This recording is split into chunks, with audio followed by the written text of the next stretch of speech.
Saya ada orang buat korban dengan saya, tuan-tuan. Dia ajak saya buat korban. Saya tak mau.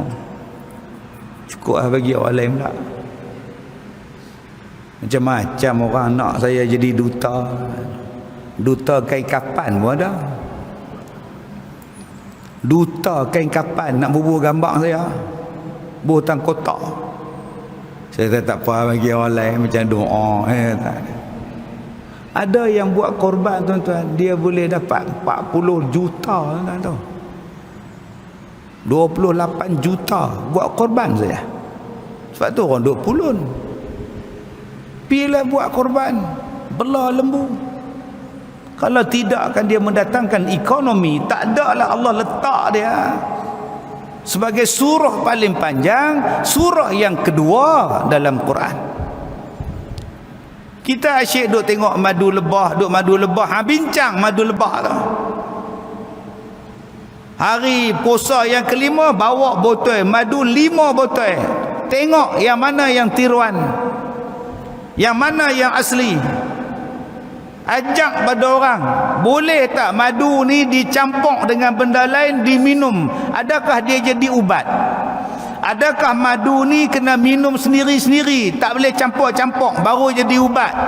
Adakah madu ni boleh dicampur dengan itu, campur dengan ni, campur dengan ni minuman ni jadi ubat? Macam tu kah cara minum madu? Sampai bila kita ni, tuan-tuan, tak habis-habis cerita, tak boleh minum madu dengan besi, dengan sudu besi, kena minum dengan sudu plastik baru jadi ubat. Saya tanya balik, zaman Nabi ada plastik ke? Tetapi Al-Quran sebut besi daripada zaman dulu lagi. Besi zaman dulu lagi, tuan-tuan. Tapi kita boleh kata, dia kata, ustaz, jangan makan madu dengan besi, tak, nanti habis khasiat dah. Tu makan dengan apa? Plastik. Habis tu Nabi minum apa? Ada sudut plastik, pakai buang ke? Dia diam tu. Hak besi tu zaman dulu tu. Zaman Nabi Nuh buat kapal tu pun, tuan-tuan, buat kapal dengan paku, bukan plastik. Paku tu dah buat kapal zaman Nabi Nuh.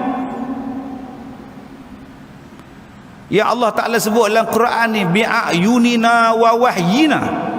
Maka dibuatlah kapal oleh Nuh itu dengan wahyu daripada kami dan pengajaran daripada kami menggunakan apa? Menggunakan paku, kata Allah. Paku ada dalam Quran disebut. Balik buka cerita Nabi Nuh alaihi salam. 30 hari dalam bulan Ramadan, satu tajuk, 30 tajuk alim, tuan-tuan.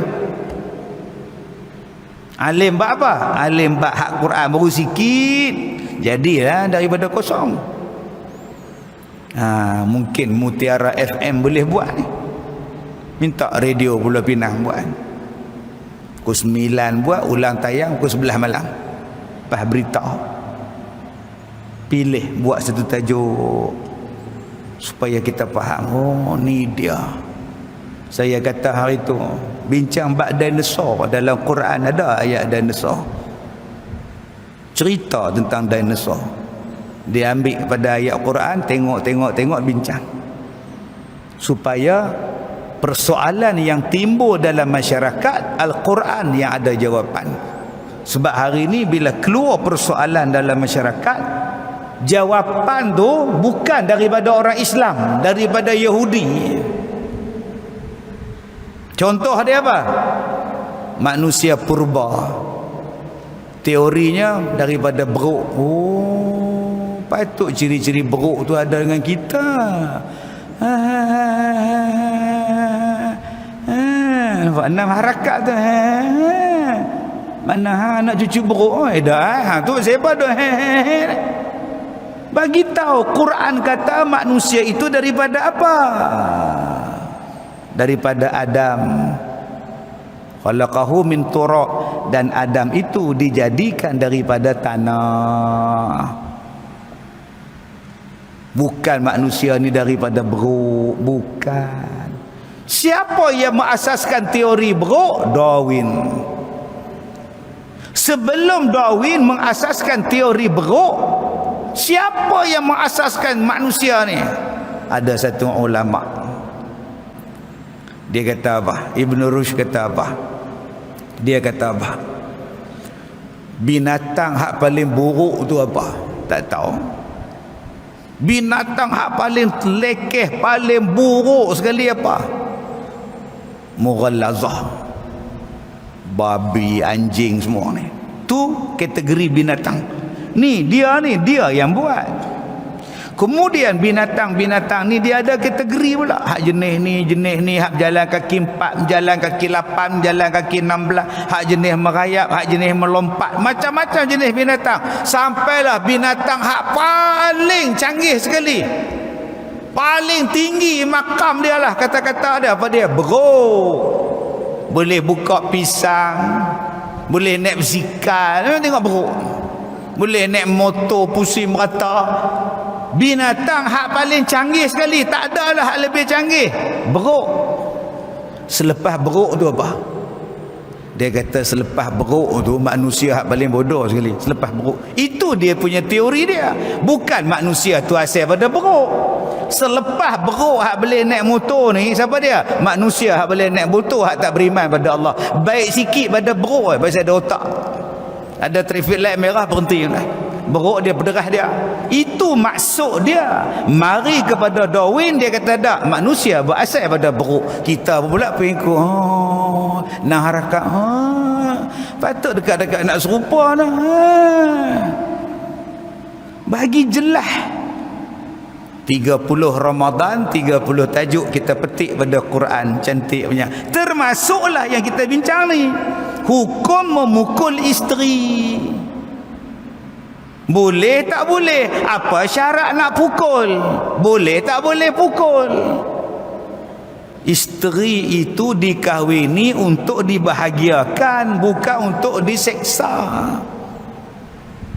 Ni. Okey Ustaz. Soalan dia, Nabi Muhammad pernah pukul tak isteri dia?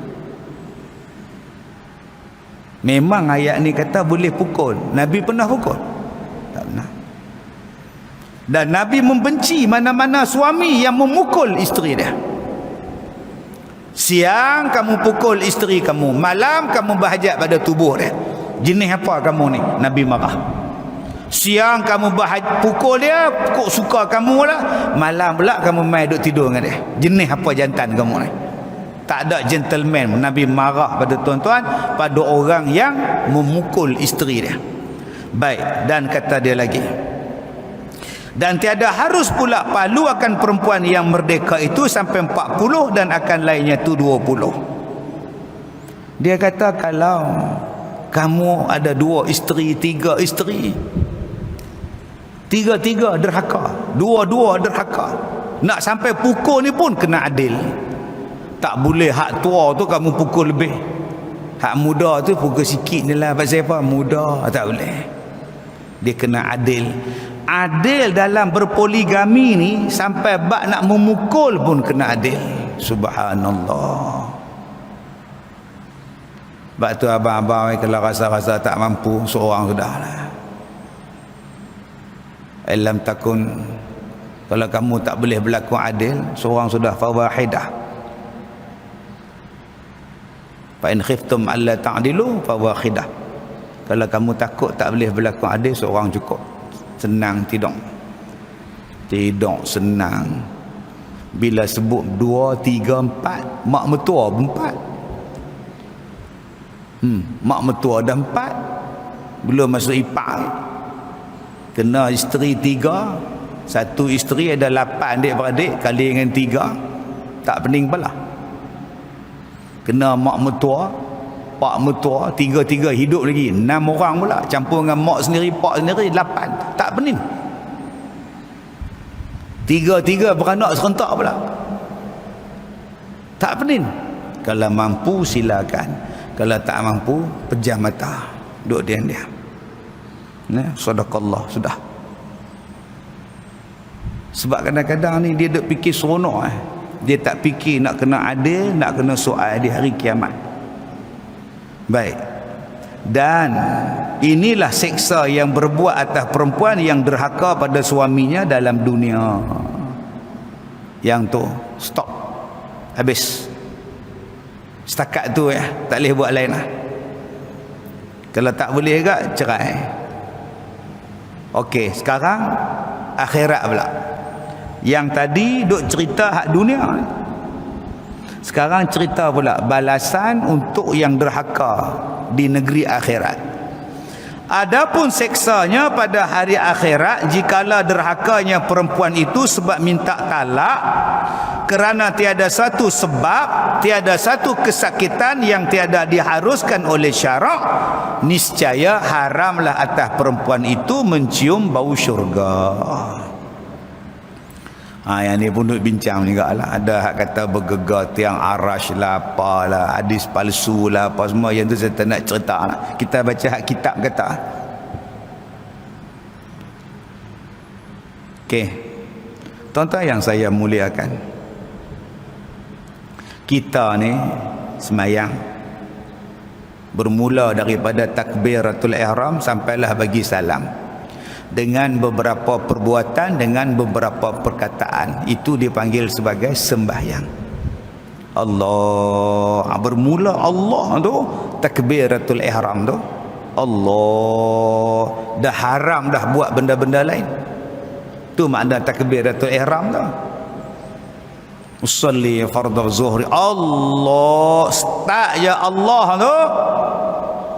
Tak boleh nak buat benda yang halal dia jadi haram. Tu makna takbiratul ihram. Allahu akbar. Tak boleh makan lah, haram lah. Padahal makan tu halal bila di luar sembahyang. Jangan tengah-tengah sembahyang tu lidah duk berjalan atas gigi. Pisang tadi ni dia telan pula dah.